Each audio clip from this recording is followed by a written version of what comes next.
Hi, and welcome to another episode of Emerald Isle Vacation Home Specialist. I am your host, Dennis Richkovsky. Some of you recognize me as the co-owner of Flip Flops Donuts, and some of you know me as your broker of real estate, who specializes in waterfront and waterview properties along the Crystal Coast, especially on boat banks and in my town of Emerald Isle, North Carolina. On this channel, you will find essential information from the inside scoops on buying and selling homes to how to live with the ocean, rivers, and sounds that define the Crystal Coast. Today's episode is all about oysters. Whether you visit here occasionally or live here full time, knowing about America's love for oysters and the impact the oyster industry has on the Crystal Coast is a story worth telling. Before I begin, please subscribe to my video channel now or at the end of this episode. Over the years, thanks to my business and to Leadership Carteret, I've had the good fortune to meet and interact with the movers and shakers on the Crystal Coast. Many play active roles in the seafood industry. Not too surprising, given that Carteret County is surrounded by water. Inasmuch as oysters are in season, this episode focuses on the current state of the North Carolina oyster business. In the good old days, you were told to eat oysters only in the 8 months of the year that contained the letter R in the name, which means September through April. The other 4 months of the year, May through August, were off limits. Why the restrictions? This advice was actually wise when oysters were harvested exclusively from the wild rather than farmed as many are today, for 3 reasons. First, oysters spawn in warm waters in summer from May through August. In preparation for spawning, they convert glycogen stores to gamete, sperm and eggs. As a result, oysters get soft and rank. They are filmy and not very tasty. Second, pre-refrigeration, it wasn't safe to eat raw animal that had been baking on the docks in wooden barrels all day. And third, higher concentrations of an algae, known as red tide, that is toxic to humans, occurs in summers, and bacteria is also more prevalent in warmer waters. Do we still need to follow this old advice? Modern-day oyster farming and strict environmental rules and enforcement of those rules have changed the landscape of oyster eating, so it's now safe to eat oysters year-round. Here's why.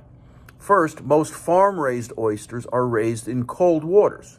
And second, most warm water farms grow sterile or triploid oysters which do not spawn. Now that we know it's safe to buy and eat oysters year-round, are there times of the year when they taste better? Most oysters still taste much better in fall and winter than they do in summer. Oysters taste best out of cold water. So I say follow the frost line. Southern oysters in late winter and early spring, northern oysters in fall, and everybody around the holidays. Which brings me back around to our local oyster farms. One is the Oyster Gardens of Bekah's Bay.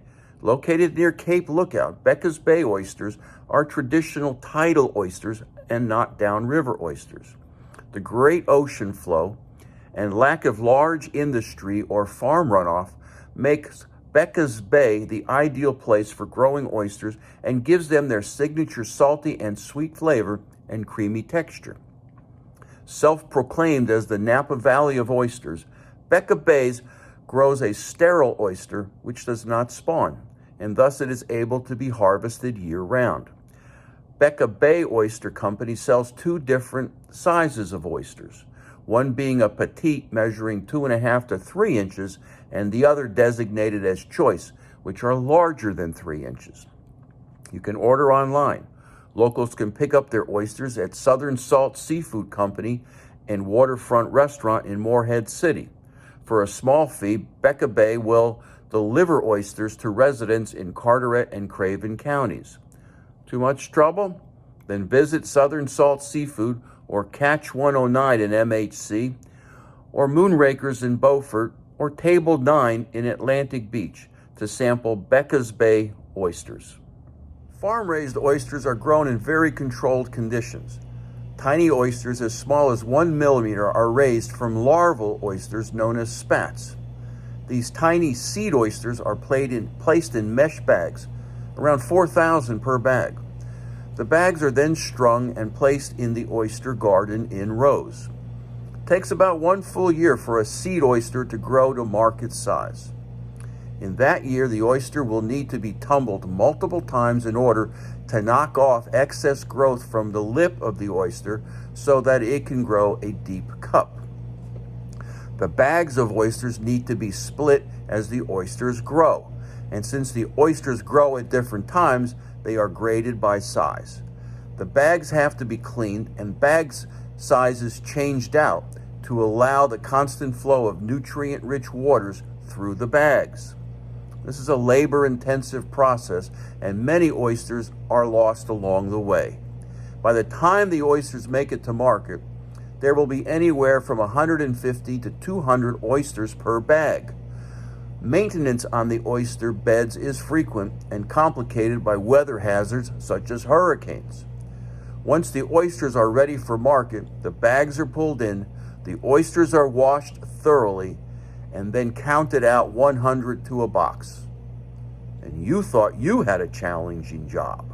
And this brings us to Jimmy Morris of the Morris Family Shellfish Farm and Mill Point Hatchery, located in the small village of Sea Level in Carteret County's Down East area. Morris made the shift from being a fifth-generation commercial fisherman to becoming a full-time shellfish farmer, drawing upon his knowledge of working the waters of Core Sound, Styron Bay, and Nelson Bay. Morris looked to aquaculture and specifically hatcheries as an opportunity to provide a balanced annual income by controlling the cycles of planting and harvesting. And as others saw his success, a small growers cooperative evolved. In the shellfish culture, hatcheries include algae production for food, spawning, hatching, larval culture, setting, and nursery operations. Morris now provides millions of oyster and clam seed to shellfish growers like Bekah's Bay. The Morris operation is one of the largest shore-based nursery systems on the East Coast. Today, 3 generations of the Morris family work in the aquaculture business. In busy times, they employ up to 10 workers from the rural Down East communities. Their shellfish heads to restaurants throughout the region and state, including a special connection to the restaurant called Sea Level NC, located in Charlotte, North Carolina. Down East customers also know to check the coolers at Lookout Grocery. Over the years, online orders have been coming in from as far away as Florida and Texas. To learn more about oysters and aquaculture along the Crystal Coast, subscribe to my newsletter by texting your email address to 919-308-2292, or sign up for my blog on my website, www.eihomesforsale.com, and subscribe to Emerald Isle Vacation Home Specialist on YouTube at the end of this video. So stay well and stay safe. So come on down. Please subscribe to my channel below, and definitely return next week to the same bat channel at the same bat time of 9 a.m. on Thursday for yet another episode of Emerald Isle Vacation Home Specialist.